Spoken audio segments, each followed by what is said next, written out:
Do you ever stop and ponder what truly matters in life? Years ago, when I was a doctor, I met people who, in so many ways, taught me powerful lessons about time, connection, resilience, and what it truly means to live. And somehow, after all these years, their stories still remain with me. There are many lessons that we learn way too late, but stay with me and I will share these stories and lessons so that it's not too late for you. My first story is about John. I was working as a resident doctor on the acute admissions unit. I was writing in somebody's notes when I heard a man groaning in pain. I hesitated for a second before following to where the sound was coming from. And the sound led me along the corridor to the very end where there was a side room. And the door was slightly open. I peeked in and there he was. My eyes met John's eyes. He was around 40, propped up in bed, gasping for breath, and clearly in pain. The notes outside his room read, "End stage lung cancer, admitted for pain management." And he was already on the strongest painkillers that there were, and they were not enough. He had received his cancer diagnosis just a few weeks prior to that day. I remember standing there, frozen, not even being able to enter that room, and I was thinking how life is so unfair. This man had, or was supposed to have, a full, long life ahead of him. He had 2 young children, and he was hoping to see them grow up, but time had run out. It might sound morbid, but time is ticking for all of us every day, and time is all you have. Above job titles, above how much money you have in your bank account or how big your house is, time really is all we have. And in the face of end of life, we are ironically all equal. What are you doing with your time? What would you be doing differently if you knew that you had, say, just 1 year to live? And would it be different if you knew you had 3? The second story is about Joyce, and it's a story of human connection. Joyce was on a busy general medical ward in the hospital. She was surrounded by people, yet completely alone. When visiting hours came, most other patients had visitors by their bedsides, and Joyce never did. The only human touch that Joyce had was during the necessary tasks like washing, blood tests, or a rushed meal tray left by her bedside. Doctors barely stopped to talk to her, and her chart said, "Fit for discharge, awaiting social care." This usually means that somebody is waiting to be discharged from hospital to a nursing home, and this can take weeks to arrange. These patients are just there, invisible, waiting. She wasn't my patient, but one day I had to rewrite her drug chart. And I came to her bedside and I asked her, "Do you ever get any visitors?" And she smiled, but there was a lot of sadness in her eyes. And she said, "No, I don't have anybody left." But then when we spoke, she came alive. She told me some stories, some really interesting stories from her past. And I was glad that I had time to listen. Even though she wasn't my patient, and strictly speaking, I didn't need to, I thought I would give her a few minutes of my time whenever I could. And then one day she said, "These few minutes when you stop by to ask me how I am, they're the best moments of my day." You see, loneliness is invisible. Many people fade into the background somehow, especially in later life. But just one conversation can bring back a spark into their daily living. You see, we cannot fix all the suffering in the world. We cannot fix everybody. But by having just one conversation with somebody who feels lonely, we can make a difference to that one person that day. Who in your life may be feeling invisible? Don't wait until December to send them a Christmas card. Reach out today. My third story is about Stephen.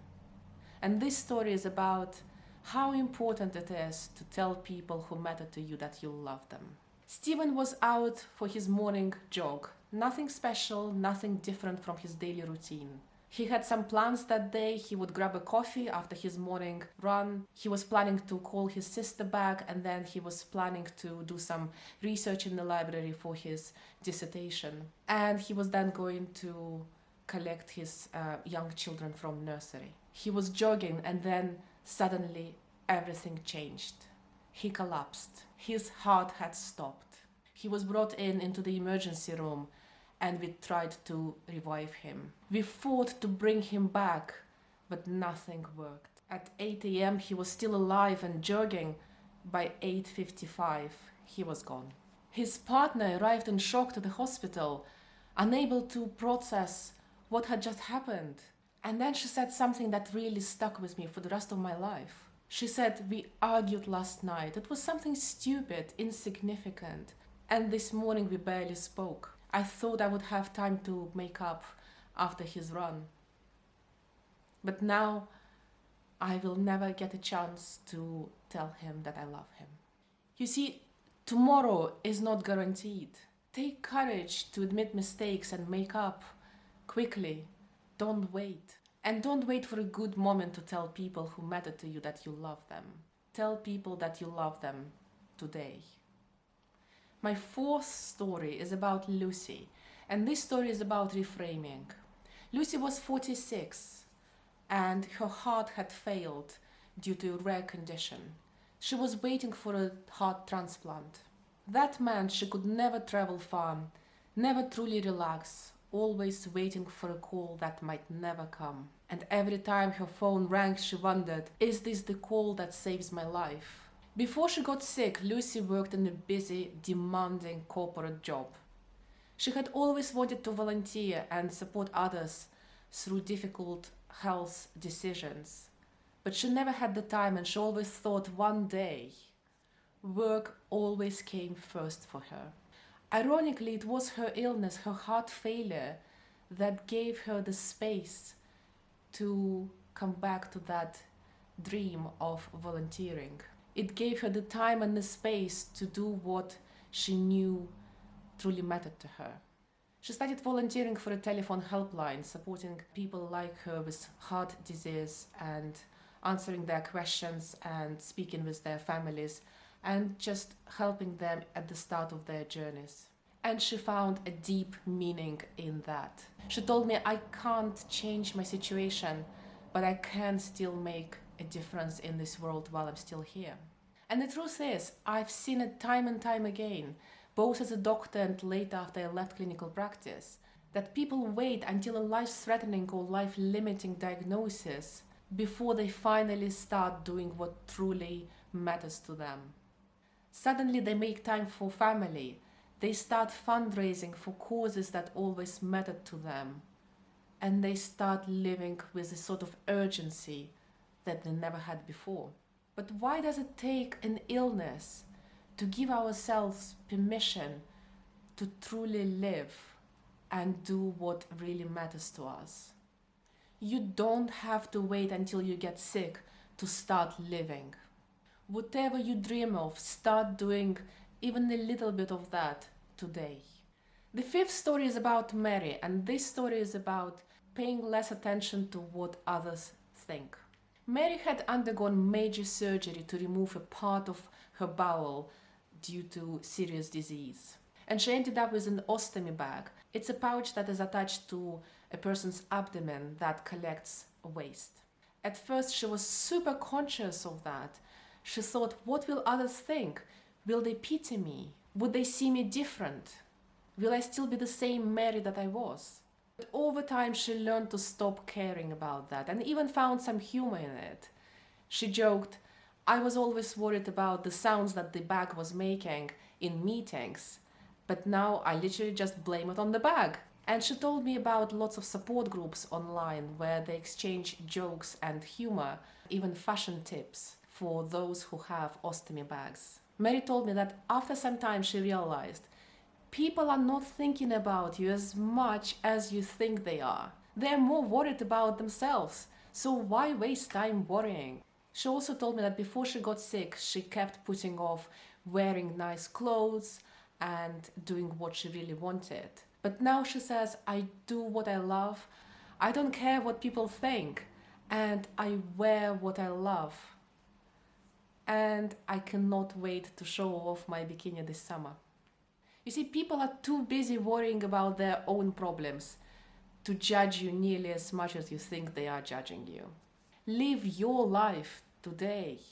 Don't let fear of what others might think stop you. And certainly don't wait until something unexpected forces you to truly start living. Make it your choice. There were many more patients who taught me lessons, but these 5 stories have really stuck with me. So what truly matters? Time and health, they're the only things that truly matter. Cherish them, protect them. What you do with your time and how you look after your health defines everything in your life. Make your choices wisely. Be kinder than necessary, for everyone is fighting some kind of battle, even if you cannot see it. You don't have to wait to get sick to truly start living. Make a start today. And now I ask you, what one story resonated with you the most? Let me know in the comments. I'd love to hear your thoughts. And remember, if there is somebody you've been meaning to call or visit for a long time, reach out today. Because one day you may well wish that you had more time. But right now, you still have it.